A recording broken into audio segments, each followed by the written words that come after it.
Jangan. Wa kana ba'dus salafi, bahwasannya sebagian orang-orang salafus soleh terdahulu, idza sami'a, apabila mendengar as-sa'ila, tukang minta-minta, yaqulu, berkata, man yuqridullaha qardan hasana. Orang minta-minta zaman dulu tuh keren ya. Jadi kalau minta-minta zaman salafus soleh terdahulu itu bahasanya Pak. Kalau kita kan Pak minta gitu ya. Kalau orang dulu mah enggak. Pakai ayat. Man yuqridullaha qardan hasana. Siapakah di antara kalian yang mau memberi pinjaman kepada Allah? Waduh, bahasanya keren. Boleh kita pakai.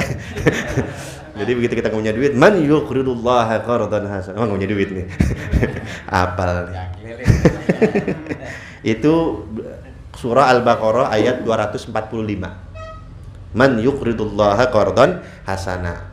Ayat lengkapnya, man dalladzi yuqridullaha qardan hasana fayudha'ifahu lahu ad'afan katsirah. Jadi kalau orang-orang soleh terdahulu, ketika ada minta-minta yang mengatakan man yuqridullaha qardan hasana, orang-orang yang miskin saat itu buru-buru mengatakan subhanallah walhamdulillah wala ilaha illallah wallahu akbar. Karena kan tadi sebanding dengan apa? Sedekah kan? Gitu. Wah. Jadi dalil pelitnya makin keluar lagi nih, Mbak nih. Ntar belum saya kepretin, Mbak. Belum, ini saya pancing dulu biar senang yang pelit-pelit nih, biarin. Jadi orang minta-minta soleh dulu bahasanya man yuqridullaha qardan hasana, yang enggak sedekah buru-buru membaca subhanallah walhamdulillah wala ilaha illallah wallahu akbar. Huwal qardul hasan, itulah peminjaman yang baik. Oh, jawabnya gitu. Huwal qardul hasan. Saya cuma bisa ngasih ini doang. Memang dalam hadis Muslim dijelaskan fakullu tasbihatin shadaqah. Ucapan tasbih ini subhanallah sedekah itu. Wa kullu tahmidatin shadaqah. Tahmid alhamdulillah sedekah. Wa kullu tahlilatin shadaqah. Tahlil yang kita baca sedekah. Wa takbiratin shadaqah. Ucapan Allahu akbar sedekah.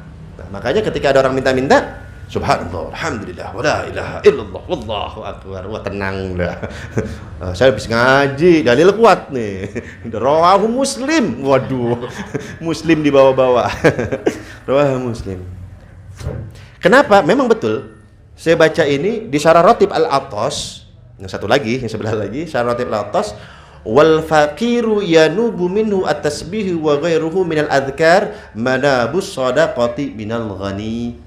Dalam Syarah Ratib Al-Attas, kalimat al-baqiyatu sholihat, bagi orang miskin kedudukannya sama seperti sedekahnya orang kaya. Saya baca nih keterangannya, ini enak banget ya. Saya bilang gini, kalau setiap ada orang minta-minta kita pelit ya, subhanallah walhamdulillah wala ilaha, kok enak banget. Saya baca, saya cari, saya nggak puas. Pasti ada sesuatu yang perlu penambahan ini. Ternyata ketemu di Ratib Al-Attas. Kedudukan orang miskin membaca subhanallah walhamdulillah wala ilaha illallah wallahu akbar itu sama seperti orang kaya ketika bersedekah. Jadi kalau orang kaya sedekahnya pakai apa? Pakai duit. Orang miskin kan nggak punya, maka dia baca bacaan tadi, maka itu sama udah. Gitu. Seperti itu. Makanya kata dalam Syarah Ratib, pikirin syariat itu rahasianya, jangan ambil cangkangnya aja katanya.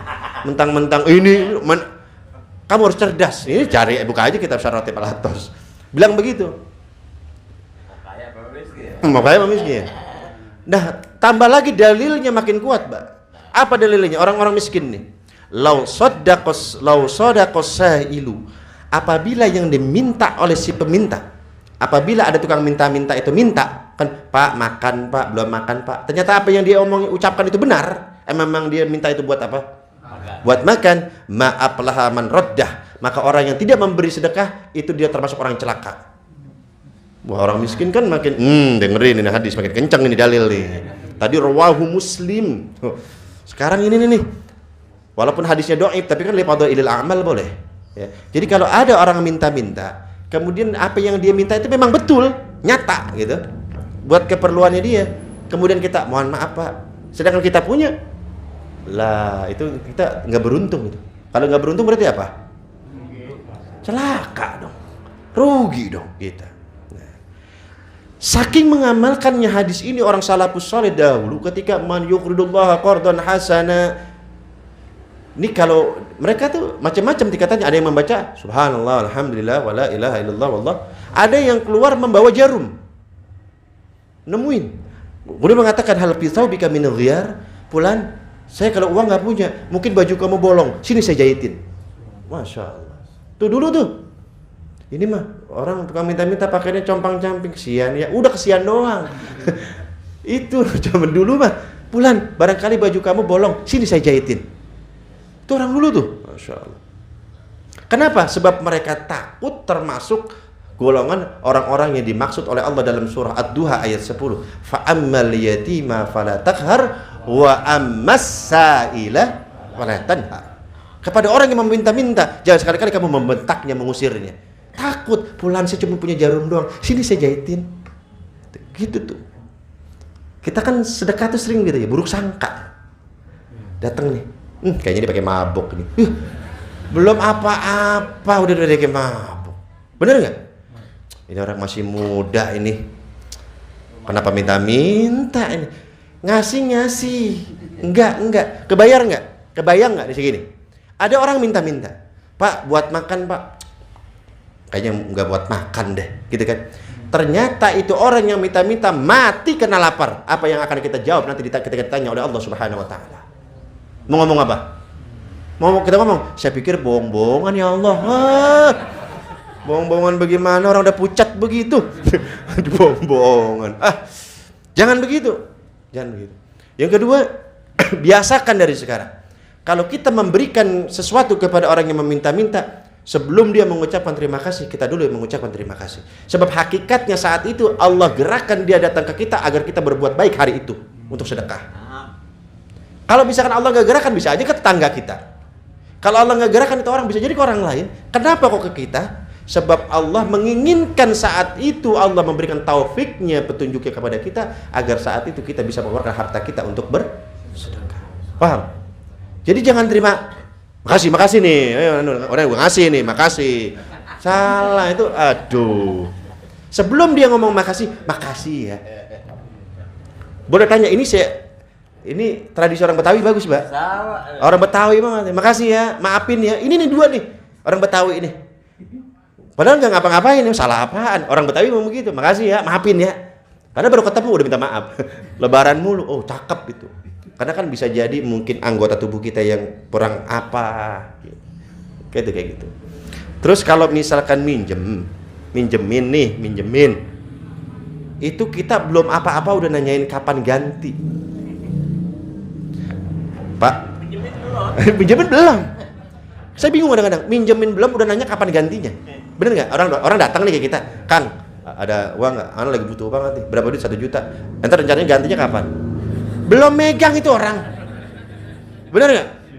Belum dikasih, udah nanyain kapan ganti, kan orang makin pusing. Akhirnya dia jawab besok. Ya karena antum nanya sih. Coba kalau nggak usah ditanya, udah antum santai aja dulu, barangkali ini antum sangat perlu banget, genting banget. Selapang-lapangnya antum dah. Itu kayak begitu itu kudunya. Ini bukan kapan antum mau ganti? Hah? Motor taruh sini. buat jaminan. Allah, jangan. Kalau nih saran saya, ini biasa saya praktekkan dan keluarga saya. Kalau minjemin kita jadi berat, dia datang nih, minjem ya 1 juta. Kita ngelihat ini potongan modelnya, ini memang modelnya begini nih. Seminggu bisa setahun ini. Udah, kitanya kukulutus Sunda lagi. Apa namanya? Gegeremet hati. Ini mah nggak bakal dibalikin. Udah gak usah minjemin, ngasih 50 kek, aneh minjemin nggak punya. Kalau minjem 1 juta aneh nggak punya. Tapi buat ngasih mah ada nih dikit nih. Ya mudah-mudahan Allah kasih lewat jalan yang mana kayak dah. Tuh mendingan tuh gitu tuh. Ente mah minjem duit mulu. Anda dengerin nanti anak khutbah nih. Orang dikhutbahin. Orang lagi pengen minjem duit. Dikhutbahin, diceramahin, nggak nyambung otaknya. Aduh, jangan.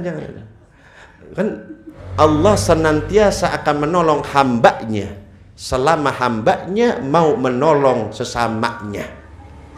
Ingat, Allah senantiasa akan menolong hambanya selama hambanya mau menolong saudara. Kapan ganti? Itu nolong. Ngebebanin itu malah ngebebanin. Tapi yang terakhir, tapi uniknya, tadi kan udah dalilnya dia.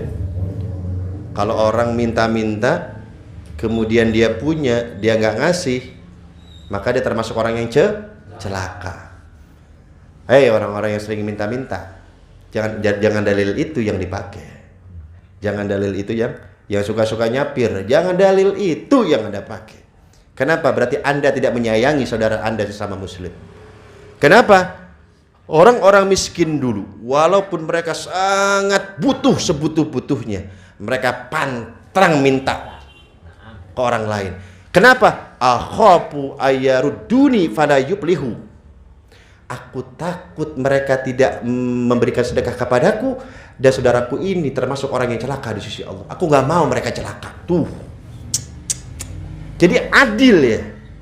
Orang yang zaman salafus soleh dulu yang minta kalau memang benar udah terpaksa, semampunya mereka berikan. Karena mengamalkan hadis-hadis tadi kan, celaan-celaan tadi. Wa masaila fala tanhar. Tapi orang-orang miskin dahulu berusaha mati-matian tidak minta, tidak mengulurkan tangan kepada orang lain karena khawatir saudaranya nanti celaka gara-gara dia. Ini kan luar biasa. Yang ini kan kaya, yang kaya kemana, yang miskin kemana? Yang miskin ini nih, ente, Allah, ente gak ngaji sih, wallah. Yang kaya bodoh amatan, gua sebel didalilin melulu. Akhirnya nggak ada titik temu nih. Jadi yang miskin jangan minta, tapi yang kaya kudu ngerti, gitu ya. Paham? Paham. Jadi begitu besarnya keutamaan membaca kalimat subhanallah walhamdulillah wala man fataha ala nafsihi baba mas'alatin, barang siapa di antara kalian yang sengaja meminta-minta di luar kebutuhan. Saya ulangi. Barang siapa yang di antara kalian meminta-minta di luar kebutuhan, fatahallahu alaihi sab'ina baba faqrin. Allah buka bagi itu orang yang minta-minta 70 pintu kefakiran. Berapa pintu? Satu pintu aja udah ribet. Miskin sekali aja udah ribet. 70 dibuka sama Allah. Tuh, semakin susah. Jadi minta itu bukannya semakin berhasil, tapi minta itu hakikatnya semakin miskin. Semakin miskinkan oleh Allah, semakin miskinkan lagi oleh Allah. Udah jangan bergantung sama manusia, udah capek bergantung sama manusia. Ya udah, ente datang ke rumahnya seminggu lagi. Wah, itu gak tidur itu. Seminggu lagi dapat rezeki, seminggu lagi dapat rezeki. Ternyata yang dijanjiin kecewa nggak? Jangan.